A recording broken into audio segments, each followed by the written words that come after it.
Thank you very much. Good morning.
Are you ready?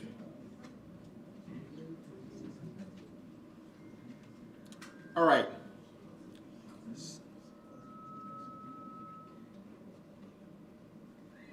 So this morning, I decided to call a press conference with all the media platforms so my voice can be out.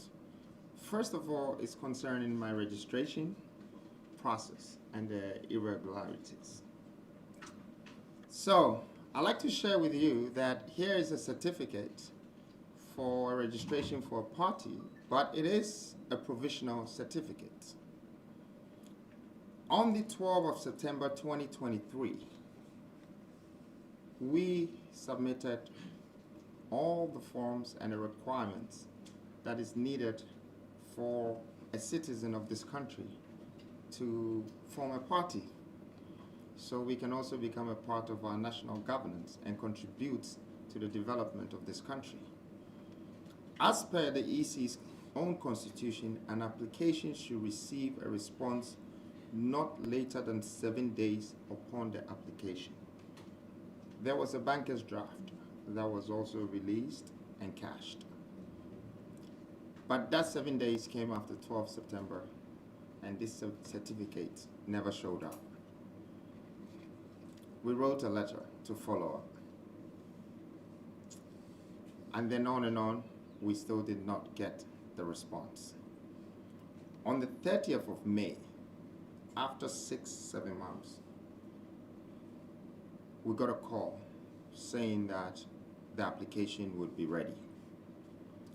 And I think sometime in June, finally, the application, the certificate, which is provisional, was ready.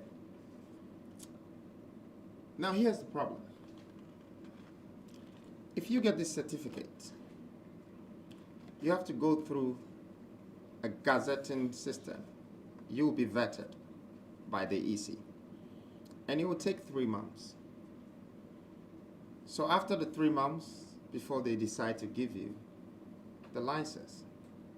In this case, we were prepared with our movement company as well, just in case we were delayed. That's exactly what has happened. After 8 months of putting this registration through, we receive a provisional license after 8 months, which makes it very difficult for us to risk another 3 months of getting the actual license before we can proceed as a party. Completely makes it impossible for the new force. And therefore, I'm here to announce that the new force plans going forward is to run as an independent candidate for this year, 2024. We believe that if we have to wait for 3 months and we are guaranteed to still get this license, we wouldn't have 2 months to even campaign or market for this party. I want to assure Ghanaians for one thing, I will keep on proceeding for this party after these elections. At this very point, the new force, ourselves, the team, and all the people that have been a part of this believe that is a great idea for us to go ahead with the independent candidacy. Now, in the past, I know that a lot of people haven't been successful being independent. But the one thing that freed Ghana from the imperialist is independence.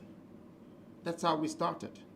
So the one thing that I believe would relieve Ghana from our political principles, which is undermining the nation's development and the country's development, is independence. Today, I courageously stand here and say that I would be able to get onto the ballot based on us serving or submitting the right requirements by EC, and we will make a big difference.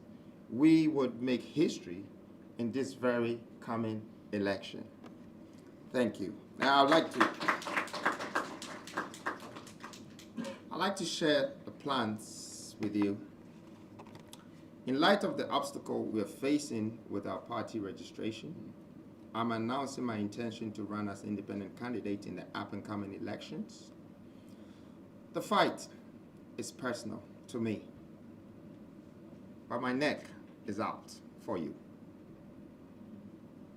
I have lived the struggles of everyday Ghanaians. I have felt the weight of poverty and the sting of limited opportunities. This is not just a campaign. It is a revolution for a prosperous Ghana. Running as an independent allows me to continue my mission of bringing economic freedom. I like to repeat this word. This gives me the opportunity to bring you the economic freedom. What does this entail? 3 things, and I want to align that with you. It's equity, equality, and empowerment to all Ghanaians without being hindered by bureaucratic roadblocks. Our movement is about unleashing the immense minerals and human wealth of our nation. We will no longer be held back by outdated systems or entrenched interests. We are building a movement out of the moment, and that would fundamentally transform Ghana, instilling in every Ghanaian a great mindset of democracy, ambition, and entrepreneurship. I'm here to join you so we can build our personality and build a new mentality. My commitment to the people of Ghana remains unwavering. I will fight relentless for our shared vision of a prosperous, united, and empowered nation, regardless of the challenges we face. This move is not about me. It's about ensuring that the voices of Ghanaians are heard and represented in our government. We will not be silenced. We will not be stopped. This is my small speech to let you know and to assure you that I took this decision not because I just want to be a part of whatever that is existing in this country, but I took this decision because I want to be courageous enough to stand with you for our voices to be accepted, for us to be a part and the power that governs us. We need to be the ones who will be responsible for the leaders that we choose in this country. And for that note, I ask you to stand with me throughout these struggles. We have 5 months left, but 5 months can make a huge difference. 5 months can be the new change, a new reformative, redemptive revolution that would change our political principles and move away the foreign influence which is undermining our national governance. The future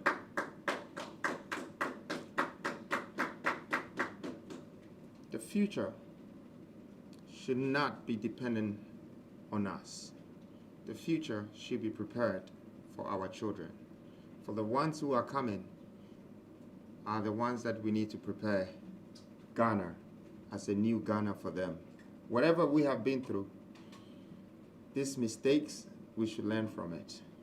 These lessons, we should grow from it.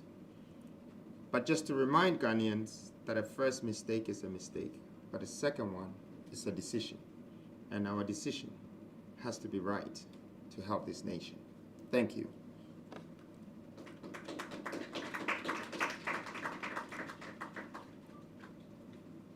Now on this note, I come back to the same fight that I've been fighting. I am calling for a continuous vote registration for this country. Now we should take this very serious. Picture a young man who is 18 years old, starting university today, but don't get the chance to learn about democracy. They're not educated. They actually go to university before they are either hired by a politician, built by a politician, and by the time they're 22, that's when they get their first right to vote. And it will take them to be 25 before they get their first job. When you look at the Western world, there are people who are 14 years old and 15 years old, and they already have working experience. By the time they are 16, they start to educate them about human rights, democratic rights. If we don't train, build, and develop our children with this education, then what will happen is that they will be exported from this country. And as you already seen, we have a lot of people graduating from universities. We have over 50 universities in this country, private and government. However, when people are 22, 23, they are all going out of this country. And you can witness the numbers. This year, we've had over 700,000 youth traveling, leaving this country. Why? Because there's no hope, and there's no future, and there are no jobs. Now, I'd like to explain to Ghanaians what this is. It's called exporting skills and talent. When you let people export your talent from your country and your skills, you are losing to the other part of the world. So, at this very moment, I want Ghanaians to picture the Ghana we're living in. There are a lot of foreign entities in this country who are extracting our minerals. They take it out there and turn it to product and bring it back to sell it to us. In fact, we go and bring our minerals back into product and sell it. They say a curious cow that crosses the sea comes back as a corned beef. So we are buying corned beef when we are the shepherds. And the sad story is that the sheep has spent all his life running away from the wolf, only to be killed by the shepherd in the end. So I must say that is our leadership that is pulling us into this crisis. And we need to change it. We need to be the deciders. We need to be the ones that are empowering leadership in this country. See, I don't want to become a president because I'm intelligent or smart. I want to become a president because you made me become a president. I want my power to come from you. I want you to empower me. And when I'm on the seat, I need to remember that it's because of you. It's because of your thumb. It's because of you believe in me. That's why I'm sitting on the chair, and therefore, I have to serve you. I think the new Ghana, we are supposed to start a new nation by putting our citizens first. And on this note, I think that a lot of people have doubts about my capacity and my ability. But one thing I can assure you is that I will not allow my capacity to undermine my ability. Neither would I let my ability undermine my capacity. I am here because I want you to understand this. I know certain things that I know that it will help our generation. And I've been talking about industrialization. I know people want me to break it down, but it's also what is going to bring us our economic freedom. We need to take this very serious, that governance is going to determine our future. If we have a bad national governance, our hopes will be cancelled. Our future will be blurry, and we wouldn't know what we're doing if we are educating our children without educating them about our minerals and our resources, without adding value to humanity, to see what taxpayers' money can be invested in and how it can help develop the country and assist the able and the unable people, disabled people as well. And on this reason, I would still like to urge Ghanaians and the young people that we should stand together and ask the EC to open the gates for continuous registration. The future of this youth is very, very, very important. Democracy thrives when every eligible citizen has the opportunity to vote. I'd like to repeat this. Democracy thrives when every eligible citizen has the opportunity to vote. This is why I'm calling for a continuous vote registration. This is the time this change is coming. But of course, I know hands down, if these doors are open also, I would dip into this polls. Because I definitely believe in the youth out there, and they also believe in the mindset that I have. And for that reason, well, I wouldn't say that we're being restricted, but we believe that there will be a great change if these polls and doors are open for continuous registration.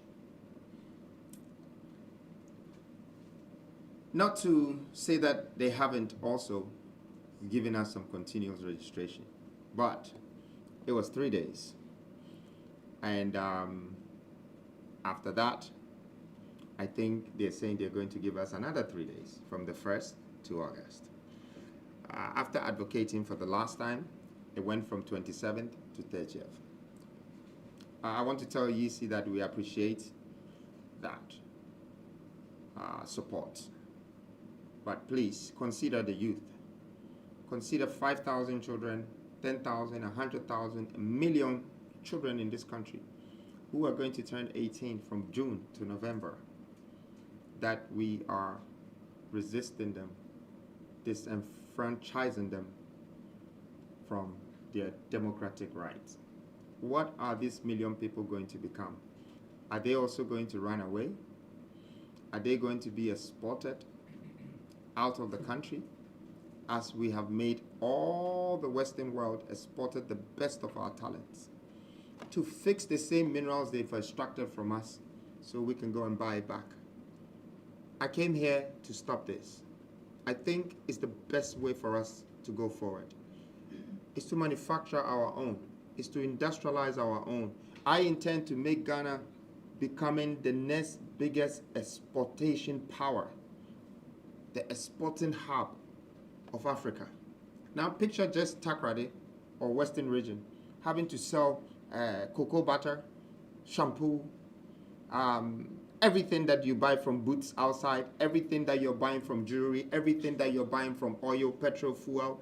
Picture us distributing to all African countries. Picture Ghana having a development, the biggest park in this country that attracts all Africans to come here for tourism. Picture us making Ghana the center of attraction and also the best corner for transit, like Dubai is doing. Dubai is a corner of the earth, but they've made it the middle of the world, and everybody is going through there. And therefore, their investment, their development is growing rapidly. I have this vision for Ghana through industrialization. But first, I'm urging the nation to stand up, and let's stand up for our right. Let's support the vision of making sure we fight for this youth, we fight for the people of Ghana so they can educate democracy properly with these people and let them know their rights, and we go ahead and have a transparent voting system without corruption. See, a power that is won with rights would be a leader that would lead with a great vision. But a power that is undermined by political principles would be a program that would disappoint a nation. We don't want to be disappointed nations anymore. We want to grow. We want to be developed. We want our children to have a future. And we don't want them to run away anymore. We want them to stay with us. We want our country developed so other people will move into our country. Because if your country is not developed, then people would come and take what they think is best for themselves and leave the country. But once it's developed and it's a good place to raise their children, to have a great job, and to live here, everybody is welcome. We need a system that allows citizens to register to vote anytime, ensuring that no one disenfranchised due to the arbitrary deadlines. Continuous voter registration will empower more Ghanaians to participate in the electoral process, especially the youth and those in remote areas. By making voter registration an ongoing process, we can strengthen our democracy and ensure our elections truly reflect with the will of the people. Thank you. And the will of the people should be equally important to us as the demand and supply of this nation. First, let's put them in a good position. Now that I've been able to address the continuous registration and provisional certificates and my intentions of going forward, I know some of you would like to ask me a question, that if I have the guts. Someone's phone is calling, but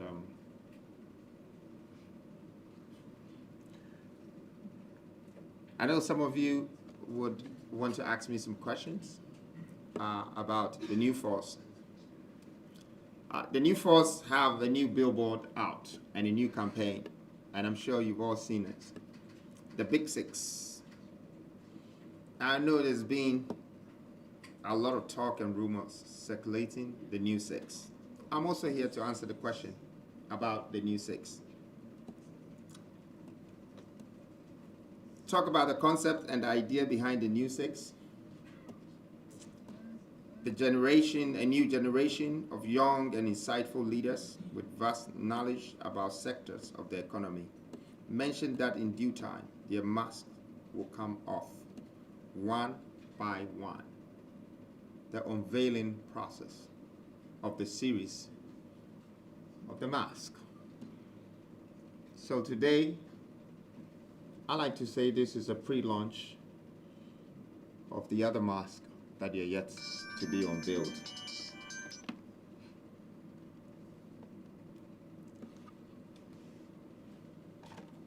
Our vision for Ghana. Our vision for Ghana is ambitious and transformative. We envision a nation where every region pulses with industrial vitality, each a beacon of innovation and economic prosperity.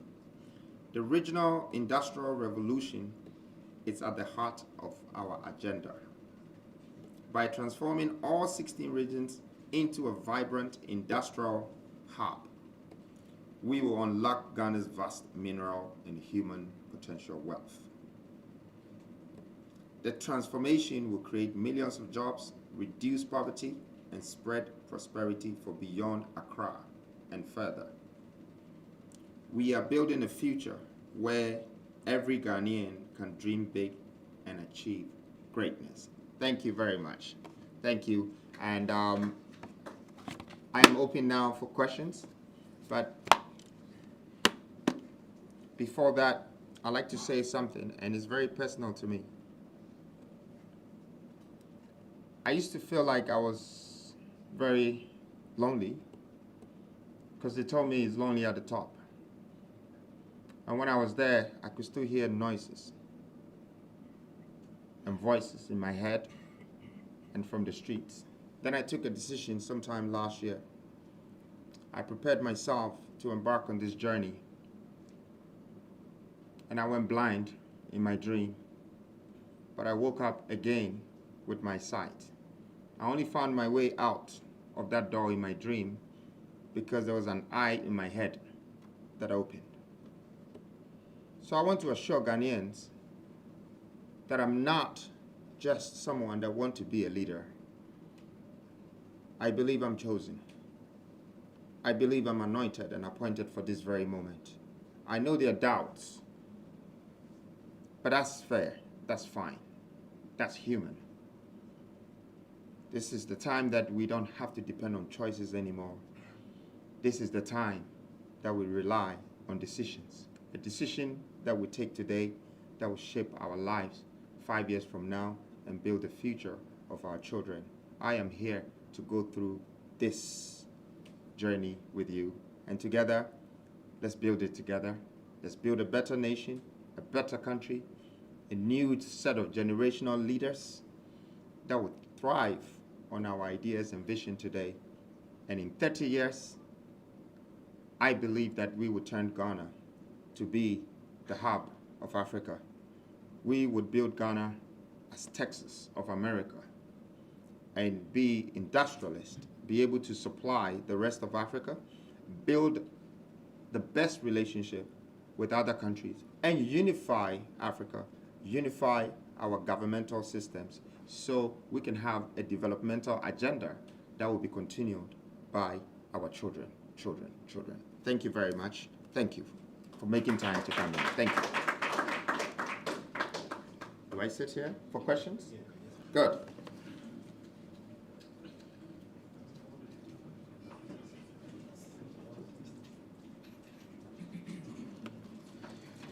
My friend, yes, I'm sure I keep calling you. Is that your wife?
Maybe I'm a brass.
Oh.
Are we ready?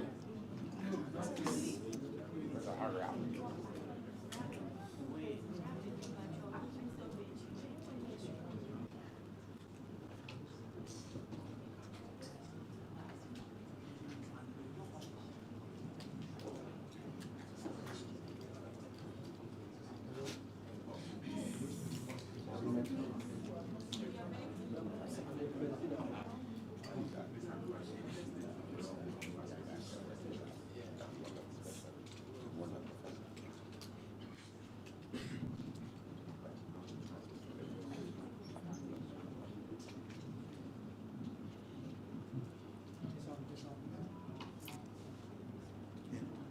Okay, so good morning. My name is Rebecca Ikwe.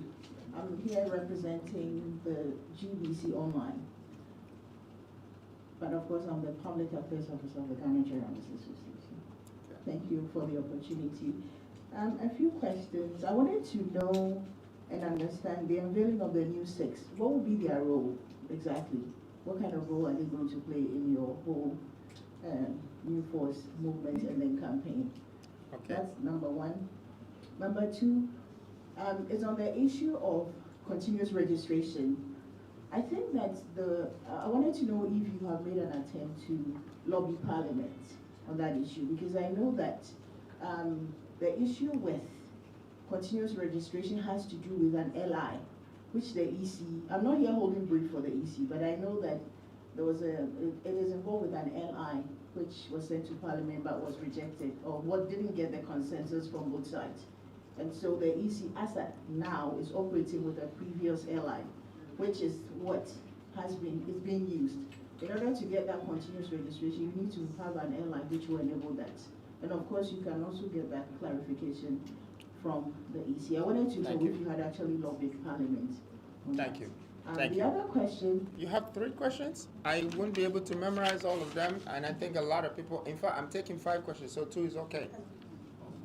Thank you, so I'll let others. Yeah, so others Thank you can. very much. Okay, so the first one, it's about the new 6 and what their positions are.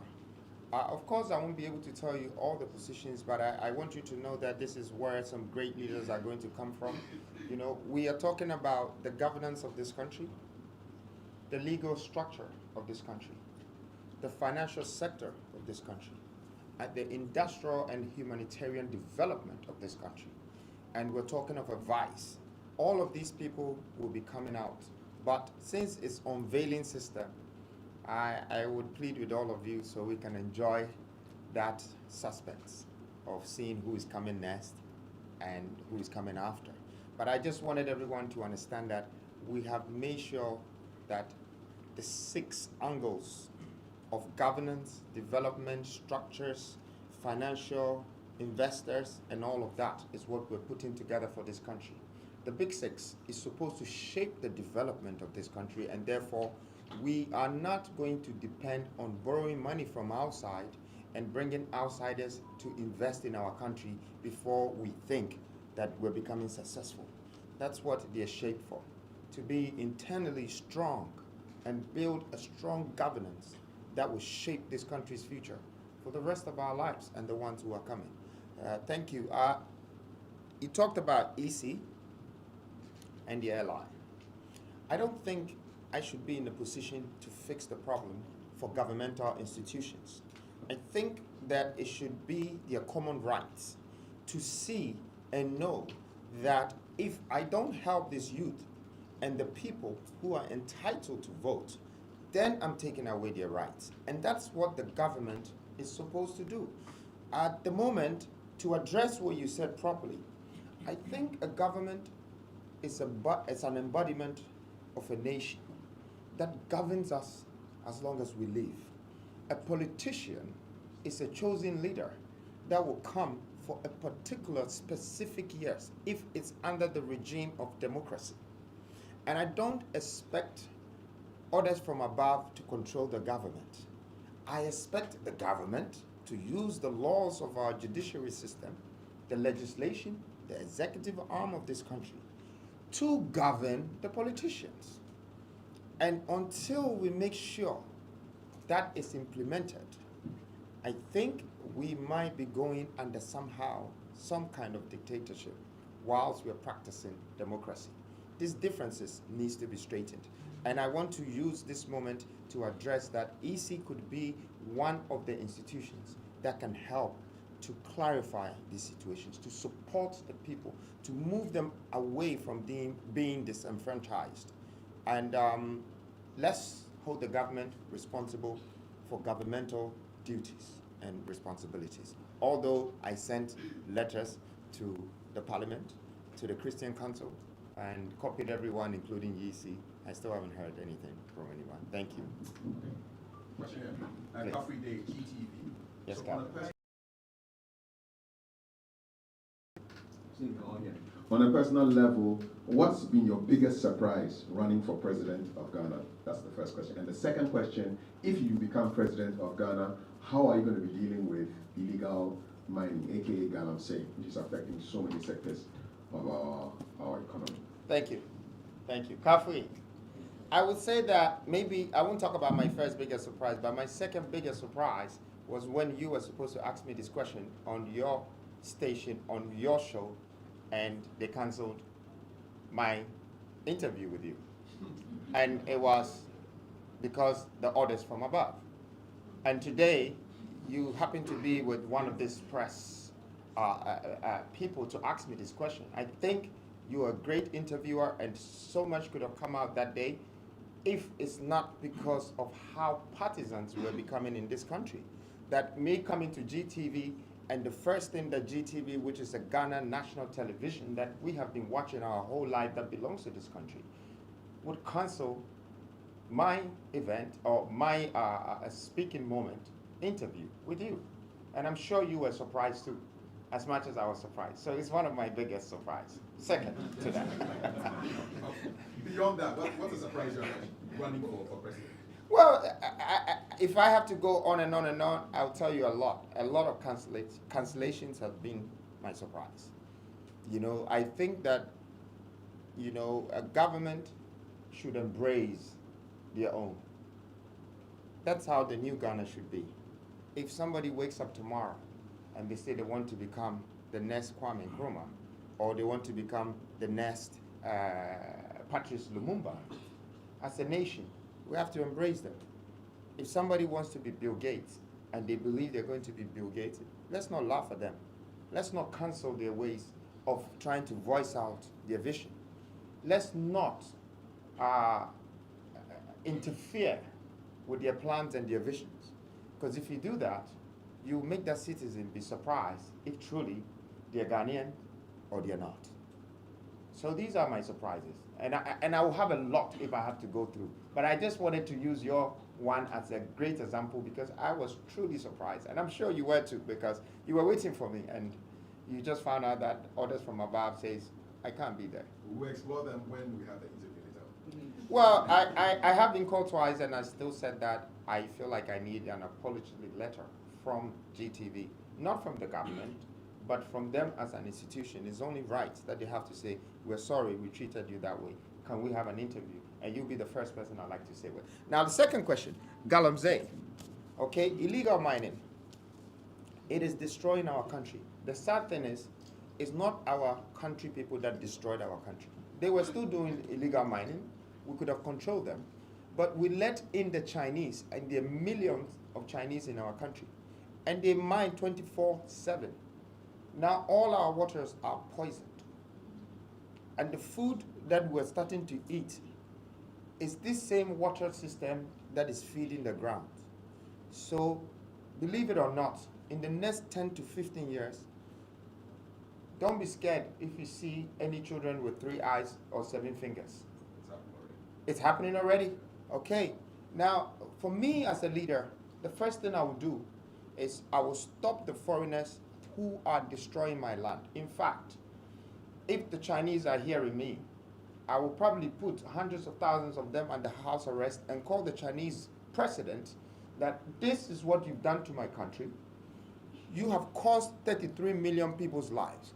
And therefore, you are going to be responsible for building and fabricating all our nest plants that will recycle this water again for us to get our life back And after, I will release your 100,000 people to you after 4 years of hard work to fix my country. Just to show the world that we are not animals here. You cannot go to anyone's country and destroy their water, destroy their cocoa, destroy their whole life. What kind of government do we have? And they're sitting down watching them. What is Ghana today? Who are we? Anybody comes to our country and experiment us and do whatever they like, and they go out just because they put something in a brown envelope for somebody who is not even certified to be a minister or to be a leader. This revolutionary consciousness is to stop certain things that is coming from outside into our countries, that it's being manipulated. You know, we are being restricted. We're being destroyed. And our leaders can see it. And they're just watching it happening. I want. Now, on the other note, with the local people who are also Galamseys, what am I going to do to them? Would I arrest them too? No. But I have to call all of them. I have to stop them and re-employ them. Because I know that they know the work. But they haven't been given the opportunity to do the work. So I want to give them the opportunity that they should be able to give us our ultimatum. I am looking for 200 tons because I'm going to tell you right now, this country have less than 8 tons in our central bank. And that's why we have to borrow money below $1 billion. Up until recently, when we needed 3 billion, we had to buy gold to make it almost 14 tons before we can borrow that 3 billion. When you go to Dubai, when you go to Emirates, these people are buying our gold every day. They pack it, they refine it, keep it as reserves. When it gets to 200 tons, they call any financial institution and say, look at my gold, a stamp, a Swiss stamp. I need 200 billion. And you just show them the gold and you have to take the money. So we can let our Galamseys come and work for us in the next 3 years to reach the 200 billion, and I will write all your loans off one touch. Because you have the money. God has given you the wealth. If you cannot see it, the person who can see it better will come and take it. But I want you, and I want Ghanaians to be rest assured, I am not that Mbabunu. Minye obia afei ena meba betena wo na mehwe me nkrofo na we sisi omo na we fa we na we fa we nka sa na ye ka no dia nka manya me de bi ka me ba ha ba ye den but enam osunti ena nam no ma ekoso wo krom anti ena metu anamo ho se me ba na ma ba me ma mo majai. And I will make sure I create wealth in this country. I make sure I will bring jobs in this country. Because, say, if we are able to just get another 3.5 million workers, we will have 7 million workers. 7 million workers is what we had in 1960. And the country was slightly above 7 million, which means 90-something% where they had jobs. Today, we're 33 million. And it's just above 12% that have jobs. The rest, just because we're tolerating foreigners and outsiders to come and take advantage of us. And we don't even know what to do with our own people. Our own people. We have 75%, which is 0 to 45 years. The youth, this is empowerment. What are we doing with them? So this question is a great question, and I hope that you can ask me another one, but I will leave it for when I get my apology letter. If I may add a few words to what Kwame has just said. A few of you know me. I'm almost 88. I have any business here. Sorry, I would like to introduce Many him of as them know me already. General Nunu. This is General Nunu, go way back from Nkrumah all the way I to work today. with Nkrumah at the Flagstaff, now you call it Jubilee House. Now, I am here this morning because I heard Kwame was supposed to meet the press today. I have a medical emergency. I need not be here, but Ghana is too important for me to ignore it. Ghana's future is too important for me to ignore. At the age of 88, almost, Kwame is 44. Twice your age. You're twice my age. Some people at my age, below my age, Joe Biden, they are doubting his body brain working well. And my brain is working 100% well. I teach you Pythagoras theorem. Pythagoras theorem. Who can remember Pythagoras theorem? What Pythagoras theorem? I can remember that my age. And I'm so concerned about Ghana that I thought if Kwame is meeting the press, no matter what, I should be here. That's why I'm here. I have a medical issue that I shouldn't be here, but Ghana is too important. And how many of you are 50 years and above? Raise your hand for 50 years and above. How many? One. I can see one. Oh, halfway. My last born is over 50. So I don't have any business at my age. Give me another 2 years, 90. I don't know what I will be here. But as long as I live and Ghana is being destroyed, I will fight to my last breath. That's why I'm here. Look what Kwame said. What's happened to Ghana? It never happened. Who is from Winneba? Anybody from Winneba here? Around Winneba? My father was a fisherman, and I became chief of defense staff. It's not possible today. I had to fight for myself, and I had people behind me pushing me, including Nuamah. But today, since the last our latest constitution, the fourth organ constitution, 1992, we had two governments, two parties running Ghana. It's the most abysmal performance I've seen anywhere in my life. I've been in Britain for 12 years. I've lived in Russia. I've lived in Canada. I've lived in the US. I've lived everywhere under my own steam. And where Ghana is going, please, you young people, wake up. Wake up. Otherwise, when I'm dead, you can't pour libation on my grave. Then you said it, we ignore you. We need a man like Nuamah, and that is why Kwame came. I call Kwame, so Kwame, what is your mission? Ghana must be saved. We don't care about Ghana. Nobody cares about Ghana. We are selling all our assets, and you are watching them. I've lived in Birmingham for more than 64 years. Since 1960, I joined the army. Today, we are selling the trade fair, and nobody opening their mouth. The press are mute, saying nothing. Your assets are being sold, and you are watching on. This McDan selling assets, and you are watching it. Jesus Christ, never happened in my time when I was like you. So you young people of this country, wake up. Because the country is gone. Not going to be China. Every idiot comes to Ghana and take Ghana for granted. And we are sitting down. As we can fight for you, at my age, I've fought since so many years. In my little way, I've built Ghana, I've built O'Reilly, I've built 6, 7 secondary school blocks. When I started building, I didn't have a land cruiser and air conditioning, and people, I was pushing wheelbarrow to build Ghana. My children didn't go to school here. I left the country, Ghana, in 1982. My children went to Britain and lived there. But every Ghanaian, young Ghanaian, is my concern. So please, young people, look, these two parties, I was Bediako's campaign manager. Nuamah, when advised, I was chief of defense staff, then later school advisor. They cannot fix this country. They can't do it. Take it from me. They can't do it. They'll come and lie to you. We will do it. They can't do it. By that time, I will be gone. And they come and pour libation on my grave. You said it. We didn't listen to you. So please wake up. Ghana is at a risk. China, every idiot come to Ghana and take our assets, and we are watching them. Every idiot. And we are watching them. Is that right? No. Your children, how are they going to survive? I paid my school fees selling fish, going to catch crabs in Winneba in the 1940s, after secondary school. My mother was selling in the market foodstuffs. You go to Accra, they are selling on the street, and we don't care. We have a land cruisers around. We don't care. We don't care. What kind of human being? Are we animals or human beings with feelings? Are we animals? Thank you.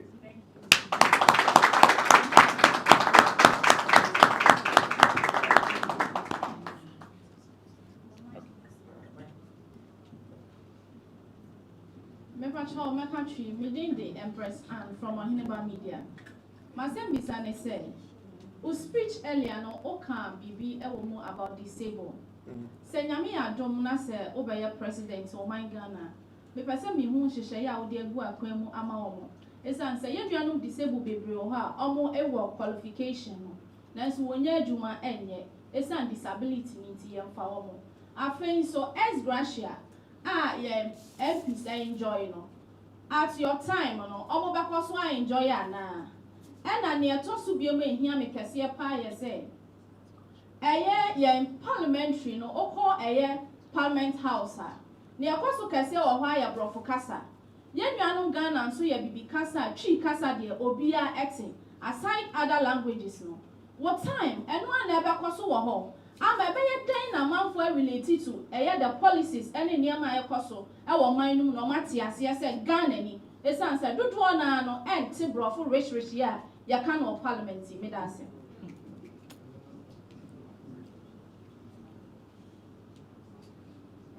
That's it.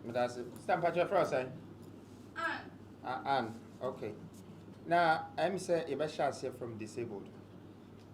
Say me my speech make I able and disabled. Now disabled they also have a track record in my philanthropical achievements. Ube say I have been working with disabled for a long time. There's a guy called One Leg who is my friend. And we will be a no who stresses. But at the same time, no autonomy. When I saw his effort, I decided to obey Madame. On any first person, me thought tricycle man, me nene a share in Tamse. So to me, a Jumano or tobacco come me thought a third one, a man. Now me thought a number so Uber for company. It is our time enough in a young go ban a young go penny. And then I make a say 1 leg or internet is with me. We see down back, we see beer money, what talk as 5. Now, my catcher says, sir, disabled for pet and no employer. Why employ me now? My best friend, so your friend Brown, he's blind. Who are there?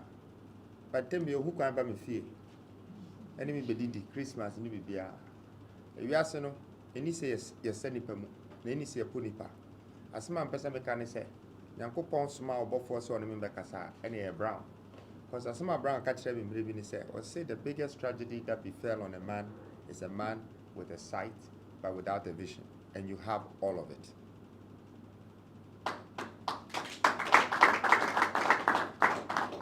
In Tanya Brown, and Kaminim, the essence and the level of my greatness. But it took Obi and Eniefra. No, Kasama was saying Gume. And Mamma who say, Sinyankopon Crabes money pa, no Becca Biatra, Ebia would drown in China, but Panama. In Tiadoya, the Bio Mimupa, and I have me say, Moi, Omuntia Poa, Nasibia, young woman fully able, no. Yet to say Omun Kahun, who shake room her, yes, Sissani Pemupa. You were here for us, you were elite, and you were politicians, and you were pastors, Christians. Obia, the box, and tea. Obia Shim, Undrobia, Emma Unkobi.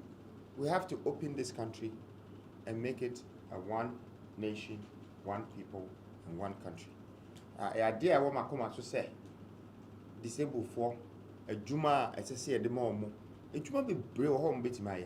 Obi 1 and 9 yet, or Trawa, Ninsa, a Juma Bayano, Obi 1 9 and Sa, Untiminia. Until ye no one as say, ye create a Jumano Ninho. Until Intiminia baby for Monshire. We shall cry, we road tolls if freeway, toll boots if freeway. Disabled or you, my dear, bro, Ebia 400. No, almost more, almost so any a Jumaya, our Minia BBD. Until I come out so far, set my sorting out. Now we can't benefits for MP. Mean na no cremuno politics. Enya diana minim ansana. I started this movement because enya diana makoma any politics fa. And no mabia na me hwe amman na omuko through a enya me fe. Until na emma mintimi emfa me ho entwetwe obi a we politician. And yes, I mean, nipa asem say ebia we politician me mpa wasem. But say me free say a man nkosuye ne no ma bi nkosuye nsu a say metimi ne watena ho say ebia me ne wo ebokosu atafre na say me ba beje contract bi wo ho na mentimi nyesa. Enti me bamu a no ma bi wo ho a ebesesa pa me hwe a ministries bi kra wo ha. Ministries bi kra wo ho da obi bisa me say na me ministers nyina we ministers ebi wo ho pa ebi nso beba ebi nso wo mu dada na emom no ebi wo ho a esese e close no kakra ansa na yenya the right idea for that ministry ansa na ye bie Now, right people are on better and yes, sir. Unya now the minister are now the deputy. Now for the offer NIPA 500. Now Kobobusia or IMF. Now they are betting Omoka. Until we have to cut all of these things economically, and I think say the MPs they're okay because we are MP. Ghana and Chester says Land Cruiser 3.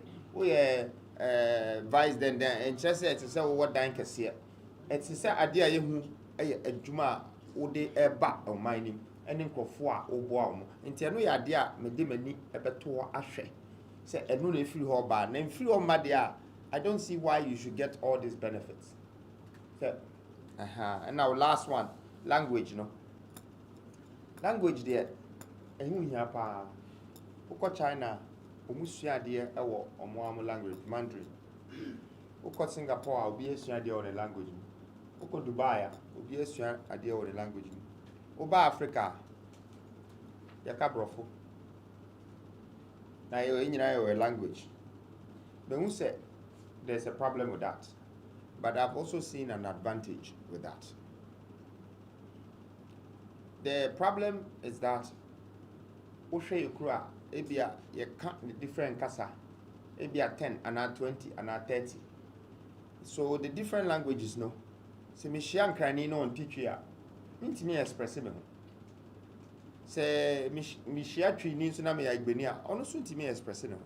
Tusha, Brofone Adia Bakwa, Ababaye, national language, continental language, you bet me the expressive. Inti se nyamrena enti asiye betima ba ye betime yusu sa abrofo na yenyusu no wonyansa semu yenyusu sa abrofo no e wonyansa semu na omukra na omwo abonten no omohu say policies na ayeka no nyansa wom because me de minim say kosi broni a o kire me brofo no why mistake say o kire me because emre bi beba no the power of my governance and how I will use that same language to influence our continent. That will bring me the power that my own tree language cannot do.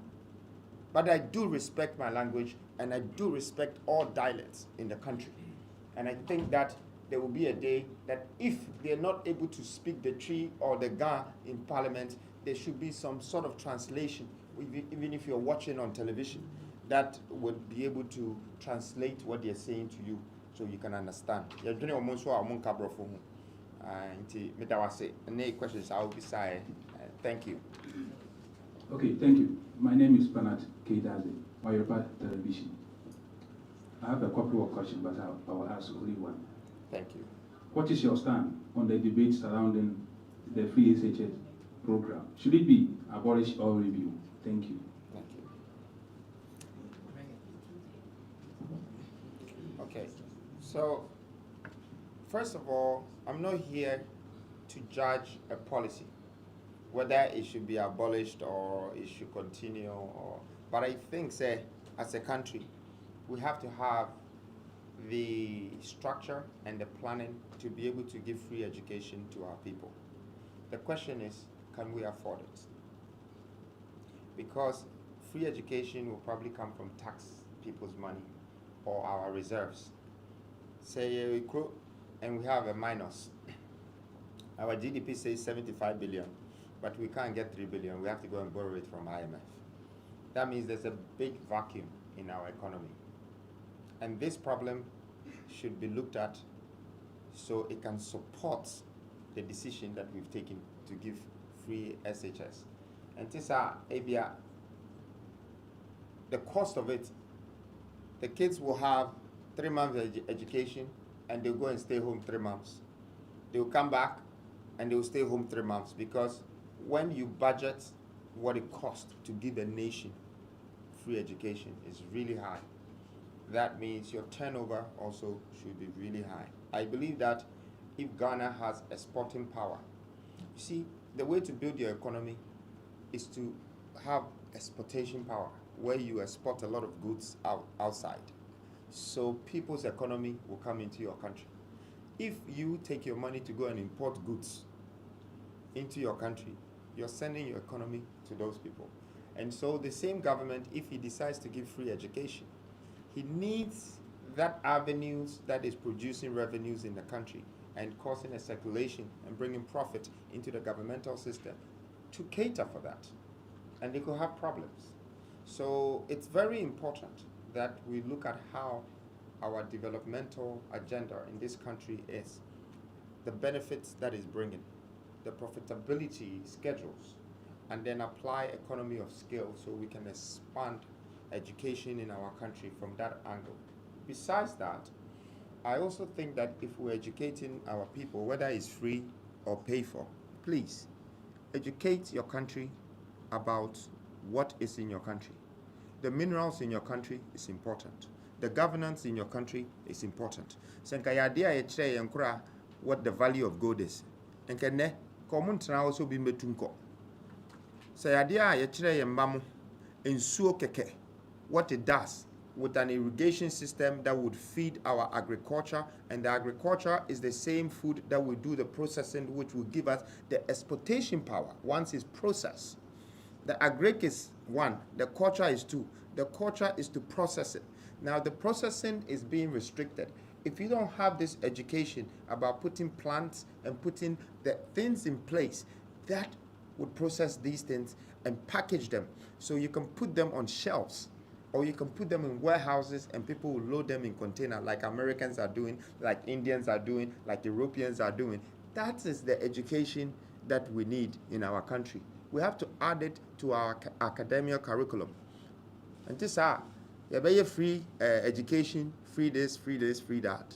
But we cry school now, and whatever free education that we've given our children that we're going to get benefits from, will be if you are that's what I meant by exporting talent. We export our talents out and we import our products in. The product that we're importing came from the resources, the mineral resources that it extracted from us. So all we have to do is to put industrialization in the equation and everything changes. Everything. Obano on school and kobie. Because you create millionaires, you create entrepreneurs, you create governors, you create leaders. Now obia developing a crew. Oka abrichira omo develop your crew. And omo develop your mini panels or omo. Taxes are for disabled, BBR, they cater for them. So the value of the country grows. When you put your nation first, your country automatically grows. Automatically. When you disregard your nation and you think your country is rich and you start to trade your resources, your country and the people will suffer. And that is torturing humans. So free education can be good if we can afford for it and if we can let the people learn about our resources. Thank you. Let me have a few comments to make on free education. It's been there since 1957, but not the way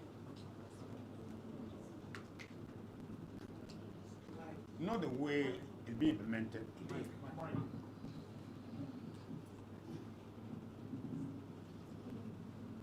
How can my batman who cleans my house go to school and pay fees, or pay as well as myself, the chief of defense staff, or security advisor? The system we had was that the fee for ordinary people, fishermen, farmers, poor people, how could I become serious if a fisherman today, especially or Zema, you will not even become anything in Ghana unless somebody push you. So the whole idea was help children of poor people to come up. And it wasn't meant for rich people. How can a father's grandson or granddaughter get free education? It's just rubbish. It's nonsensical. It's for people at Teshi, at Nuamah, if you know Winnie, I could hear the wind when it hit the ground. I was sitting at the beach. Yes, I became chief of defense staff. My mother was selling plantain. There was no way she could pay my school fees. There was no way my father could. The state comes in there and help you to become somebody. But not the children of ministers who are driving land cruisers. Not the president who is driving so many. It doesn't make sense. It is stupid. So let's make policies which make sense. I went to Britain in 1983 with my son. He's here right now. He's a medical surgeon in Britain. went to university, I didn't pay 1 peso.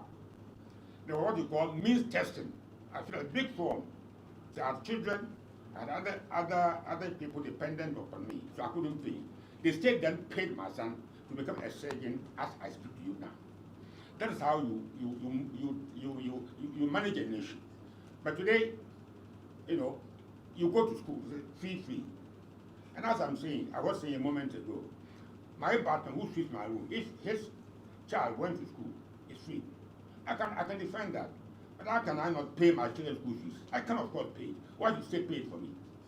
So that we are not able to, the school education system now, look, they are hungry. They're not even Gary, they can't get Gary to eat. Say I am lying and I can't prove to you. I bet O'Reilly, I go there, they are hungry. So don't do things which doesn't make sense. We don't use our heads for it. I'm sorry. And you young people, you are better educated. I never went to school. I went to grad school at the age of 20. And by the age of 3 years, I had completed my education into the army. Fast track. Went to the army with the fast experience and motor, and go and see my record in Ghana and in Britain. The greatest army school in the world, Sandhurst. The father was a fisherman. The mother was selling plantain in the market. Let's treat Ghana that ordinary people can rise. Because the way it is now, they will never rise. We are stepping on their neck. They can't rise. And that's not fair. Again, when people retire, the car that, you know, you have official car, then the car for the ministers. I had one as a school advisor.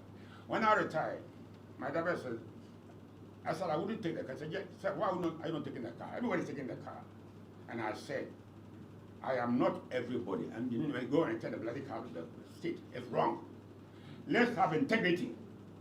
Let's have morality. It is wrong. Why should you come? Next time they are going, they go to other languages and buy new one. How can you be rich? You'll be stupidly poor. That's what we are. You are poor with stupidity. And that shouldn't happen. If I live in Ghana, I'm alive, and Kwame becomes somebody, I'll make sure that we do all these stupid things we stop doing them. Anybody from Labadi, you go to Labadi, see trade fair. So giving Nuamah the land there, a huge land, built trade for 1966. But the point of the throne, it came on the next year, 67. Then government decides not to go ahead. The property belongs to Labadi people. Why are they taking them? And Ghanaian people. They are selling the new press also mute, like dumb, deaf and dumb. And you go, they're open. Who is scaring you? Nobody can scare you. Speak the truth. I've never been scared by anybody. Because I always live by the truth and will die by the truth. Why are you selling the land there? You go to Makola, go to old Kingsway, driving down Cocoa Board to ETC, see the women on the street. That makes me sick. My mother never sold food stuff on the streets. Yet we don't care. Well, our land cruisers, we never around. And then we sell the assets and press again. Have you been bribed not to open your mouth or what? Who have bribed you? I will unchain your mouth so you can talk. I keep on saying, Kwame, 2 years I'll be 90. I don't know whether I'll be around. Maybe I'll be gone. But I worry for you. I worry for you. Thank you. So last question.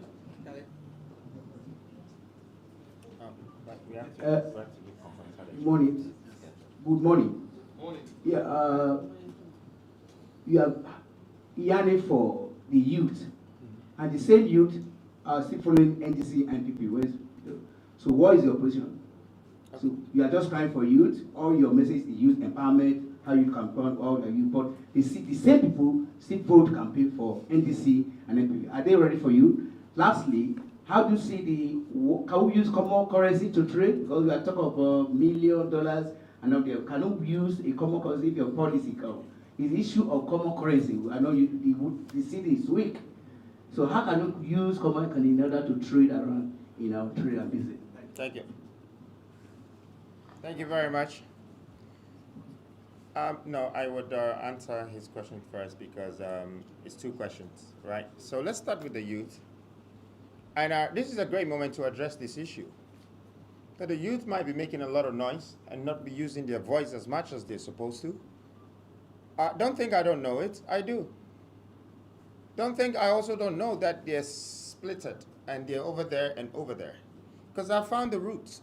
And the root is when they have the chance to have their democratic right and learn about democracy, they don't allow them. They let them go into university, and that's where they buy them. That's when they make them the SRCs and start giving them money to campaign. And so we're cheating our children to become straight, corrupt politicians, or it's either that or they're in the church praying and they're going to become some kind of pastor that will tell you what your future is going to be like, but they can't determine their own future. This is a country that we live in that I want to make it very clear that I don't need your consent to love you. I don't need your consent to stand for you. So I want to make it very clear to the youth that as much as I stand for them and I scream for them, it's not because I need your consent. It's because I'm thinking about the ones who are unborn yet to come. Because I know that if I don't fix this problem and if I don't help fix it, it will become a generational problem and it will keep going down and down and down and down and down. So I don't just think for the people of today, but I also think for the people for tomorrow. And that's why I stand for the youth. So that's what I mean by I stand for the youth. And I know most of them don't even have votes, because when I started advocating for this continuation for voting, for vote registration, they all went quiet. I was expecting the youth of this country to get up and stand for their rights and ask questions to the EC. Why are you not allowing us to have the votes? Why are you practice democracy? But they can't. But it's not my problem, and I will not work like this. And it's because we need to start our leadership from a younger age. Don't expect people who have outlived their future to build your future. General is here. He's already accepted to you that I'm 88 years old. I want 10, 20 years for him, but he's only thinking that it's 2 years. So if someone is 75 years old, don't think that they can think to build your future for you for the next 50 years or 80 years. Leadership should start when we're young. When you look at Nkrumah, when he started this, he was in his 40s. All the people around him were 40s. They were energetic. They were aggressive. They were ready to work. They were ready to stand in the sun. And why are you just standing there and thinking that the old man who you are responsible to look after them, they looked after you before. It's your time to look after them. You are still thinking that they're going to build your future. I think people who are thinking this way are lazy people. They're not ready to get up.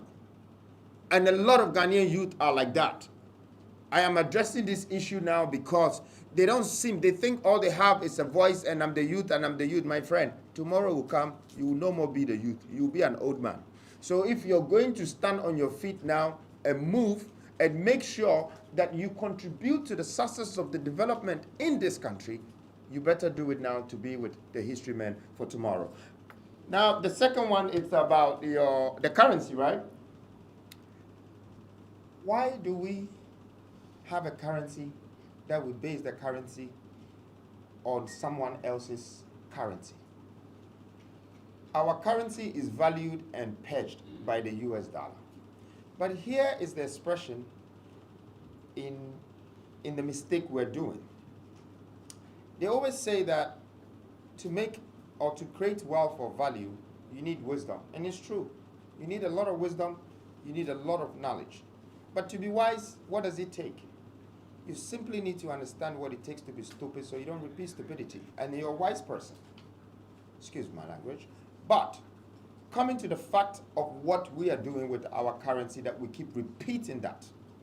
Okay? The US dollar has pegged gold to the US dollar as their reserves.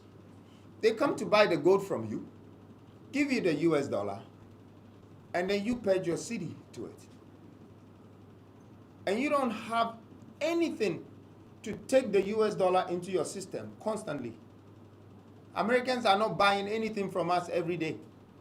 We are buying things from them every day. So we're forced to change our city to their dollar and go and buy those things. They don't buy anything. The only thing they buy from us is the gold. And they don't buy it from the citizens. They buy it directly from the government. So why haven't we hedged our city to our gold?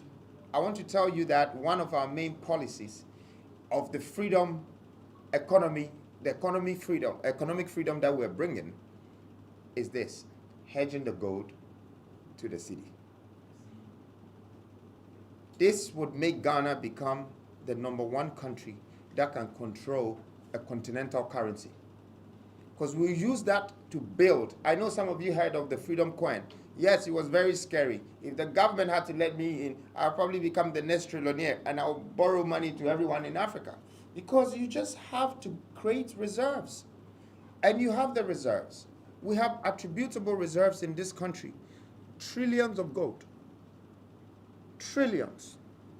We have been so lazy, just like how we're voting, just like how we're standing up for our rights. And the gold is there. We haven't even bought the right plants to do hard rock mining, this, that, just galamsey. We're just, creeping around the sun and taking small gold from gravels. When you have the rock there. And even the government's investment should be in the rock. Why should we have the likes of Ashanti Goldfield when it's not Ashanti? The company is somewhere from South Africa. Why should we have all these companies from Belgium and from Australia in our country? And they're taking our gold to go and create reserves, and they borrow money just by showing the gold they've taken from us and come back and re-borrow it to us and take all our concessions. Come on. It's the thinking process. It's dead. It's dead. And we cannot be sitting here and thinking that somebody will come from outside and build our nation for us and make our currency stronger. We are going to make our currency stronger. If we have all of these platforms, which is industrial, we will have a circulating economy. In fact, I intend to import talents. The idea of me telling you that I'm going to take the Chinese and keep them here for working for 4 years hard labor is part of importing talents. But I'm cutting the importation system out because they're already here and they've spoiled my water. After that, I will still bring different types of people in the world, from Europe, from America, from everywhere. They have to come and work for us. The same gold, they can drill, they can do the job for us. We just need to think like investors and business people. And that's why I think Ghana needs this sort of new leadership. Not the leadership who have studied political science, but doesn't know how to build a building or doesn't know how to create business. We need a CEO in this country. Someone that values the resources in this country. Someone that values the humans in this country. Someone that values the citizens in this country. Someone that values their position, that they are responsible and accountable for this country. And those that know the value of money would always understand what life is worth. I am one of those. Thank you. Thank you. Okay, my name is Eugene Osafo Kansa. I'm a blogger and the president for New Media Association. Cancellations you've had so far and the obvious delay from the EC to your application, do you see that as a deliberate attempt to sabotage you? And then secondly, in case your picture does not appear on the ballot paper, what is your next move after that? Thank you. Thank you.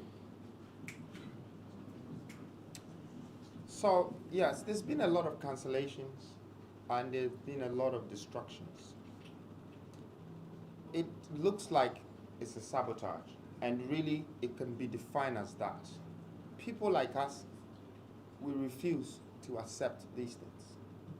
I always think that if you're looking for strength, then first of all, you should find your weakness.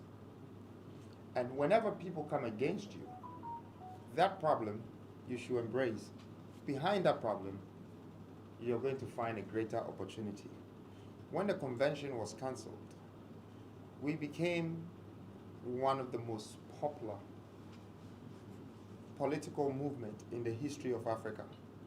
We went across to China, to Spain, to France. They were all talking about the man in the mask. In fact, I didn't know that I was the first person in history to have come out politically with a mask on. And now I'm sure very soon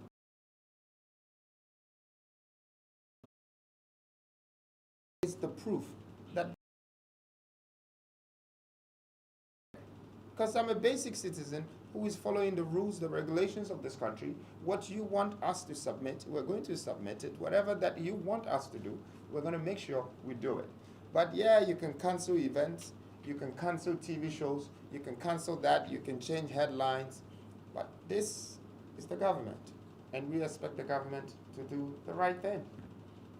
You know, I mean, there must be a lot of corruption in this country, but I must say that we should not mix that with our governance. It's very important that we protect the governance of this country.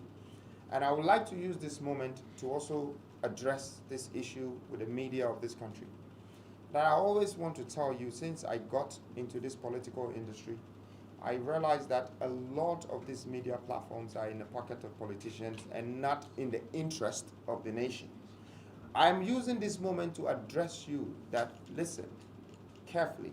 You might have a job that you're doing, but remember, if you connive the mindset of this nation and drift them into a different place by lying to them for the sake of a politician's interest, you're partly responsible for all of these people who are dying, jobless, struggling, they're cursing. Let's start to deal with facts and truth. That is the subject of the matter. In the past 40 years, this country's governance has been based on the media's final presentation or awareness or message that they sent. And from the time I started the new force, I have witnessed a lot of backwards of messages, upside down messages, turning it this way, that way. We cannot do this to our people.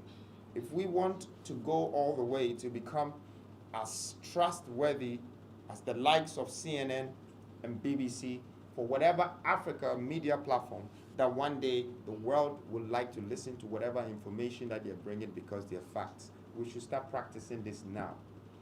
We should not let the politicians convince us and turn us into Judas, because this country's downfall, I repeat it again, that most of the media platforms in this country are partly responsible for it.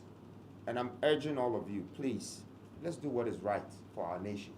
Let's not stand there and be convinced and let people pay us so we connive with them and do what is opposite. Let's not tell lies to the people just because we've been paid to tell lies.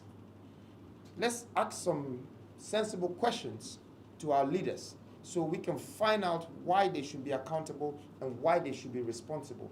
Let's not cover their wrongdoings and try to pull anything else that will come out from any angle. So please, the national media and all the entities, all the people, the workers, the owners, bring your head together. There's a revolution going on around the world. And it's not just Ghana. It's everywhere in the world. And remember, you pay a price for the life you live and the thoughts you breed. Thank you. I add one word, one or two words to what Kwame has said. If the Electoral Commission put obstacles in the way of Kwame, the question was, how would he react? Kwame, the reason why I'm with Kwame is this, that I'm told Kwame has money. I'm not here because of his money. Get that very clear. I'm here because I want a better Ghana after me. If the Electoral Commission put obstacles in the way of Kwame, the youth of this country should wake up and act. Because here's a man who is going to save them, and they are putting obstacles in his way. He doesn't care. Kwame can go to Europe if he wants to. But you, don't ask how would he react. Okay, sit down, open your mouth and watch him to act. Don't be silly, come on. You should act. You don't know much about history. I've been involved in all the, I'm not involved. I'm around with here because I wanted to from Kwame. But I'm worried about when I go, what Ghana am I leaving behind? Wow. And I saw, like in a dream, a savior. Like Nkrumah did. I was a young man, 10, 11 years Nkrumah came. And Kwame reminds me of Nkrumah's coming, and while Nkrumah mobilized the youth, the unemployed, the fishermen, you know, there was only Tesla Hayford who was an educated lawyer. They were all ordinary people. Kofi Bako's father, Net Welbeck, Nkumsa, Mamuni Baumia's father. I knew all of them. But they didn't come. Nkrumah was a leader that needed to be followed. So please, if the electoral commission, I'll talk to them. If they don't wake up and do anything stupid, they will send us into a civil war. Because the youth will be angry. I don't want this here, like in Kenya or anywhere else. I don't want it, or Sudan. Let's have a plain, level field and let the people make a choice. But don't put obstacles in anybody's way to stop him or her from standing. But if you did that, don't blame me. You young people too. You will come to my grave and pour libation and say, General, you warned us, we didn't listen to you. May God rest you peacefully. I'm not joking. I'm serious. I'm not sitting here. My wife isn't well. I shouldn't be here. And I have to leave her and come. Because Ghana first, before even my wife. Yes.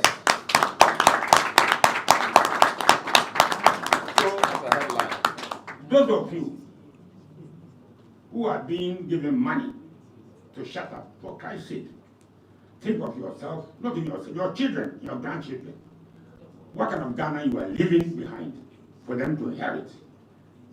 Kwame should go and fight. You should fight for him, because he's come to fight for us. God bless you. Thank you.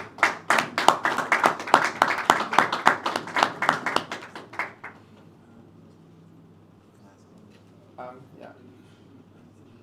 Thank you very much, ladies and gentlemen. It seems we've come to the end of our press conference. We wish you all the best of the day. We shall meet another time. Thank you. Thank you. Please, we have some refreshments at the coffee stand, so shall we all move to the next side?